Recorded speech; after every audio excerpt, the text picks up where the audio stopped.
ایک نوجوان کا کردار بڑا عجیب تھا. میلاد کا دن تھا 12 ربیع الاول. شاید میں نے یہاں دہرایا ہو یہ بات. میں ٹرین سے اتر رہا تھا, ایک نوجوان مجھ سے کہنے لگا, حضرت میں چاہتا ہوں کہ آج حضور کی بارگاہ میں کوئی اچھا تحفہ پیش کروں. ساتھ جھنڈے, کمکمے, مٹھائیاں سب لگا کر کے تو تحفے پیش کرتے. اس نے کہا میں کچھ ایسا کرنا چاہتا ہوں حضور پاک صلی اللہ تعالیٰ علیہ وسلم کو خوشی ہو.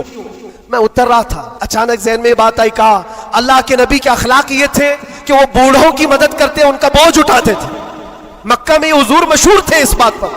ہم اتر رہے ہیں, دیکھو ٹرین سے کوئی بوڑھا اتر رہا, اس کا سامان اٹھا کر پہنچا دو, سنت ہے یہ بھی.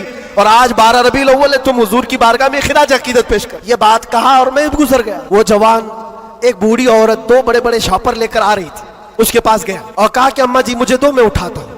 وہ پہلے تو گھبرائی, کہا کہ تو کیوں اٹھائے گا, تو کولی ہے کیا ہے, میرا سامان کیوں نہیں دوں گی. نہیں دے رہی تھی. اور کیوں دے اجنبی کو کوئی. اس نے اصرار کیا, اماں جی دے دو اٹھا لوں گا.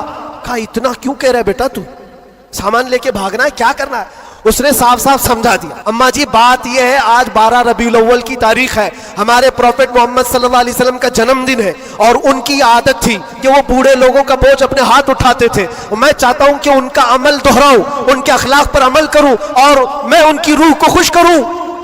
بوڑھی کے دل میں بات آ گئی. کہا لے بیٹا, تو تیرے نبی کی بات کر رہا ہے, آج تمہارا کوئی تہوار کا دن ہے, یہ کرنا ہے تو کرو. وہ شاپ پر لے کر کے گیا, اس کو جہاں تک پہنچانا تھا پہنچایا. یہ بات آئی گئی, گزر گئی.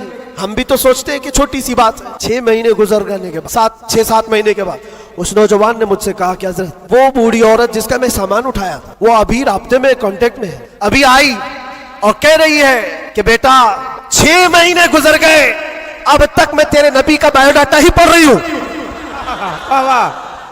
اب تک میں ان کے اخلاق ہی پڑھ رہی ہوں. کہا کیوں؟ کہا تیرے اس عمل نے مجھے اتنا متاثر کیا کہ اس زمانے کا کوئی جوان, ارے میرے بیٹے میرے پوتے نہیں آئے مجھے لینے, کسی اور کا بیٹا میرا سامان اٹھا رہا ہے, اس کے اندر اتنا اثر کہاں سے آیا. اور جب تو نے بتایا تیرے نبی کے عمل ہے, میں نے سوچا کہ اس نبی کو کیوں نہ پڑھوں. پڑھتے پڑھتے میں اس مقام پر پہنچ گئی. بتاؤ تیرا نبی کہاں ہے, میں بھی جاؤں غلامی میں شامل ہو جاؤں.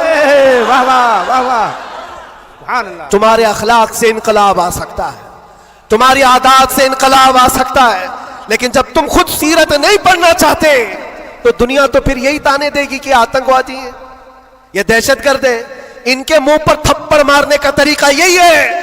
ہم تمہاری سرٹیفکیٹ کے محتاج نہیں ہیں, ہم تمہارے بولے جانے سے کچھ بھی پرواہ نہیں کرتے, تمہیں اپنے نبی کے اخلاق کر کے دکھانا ہے.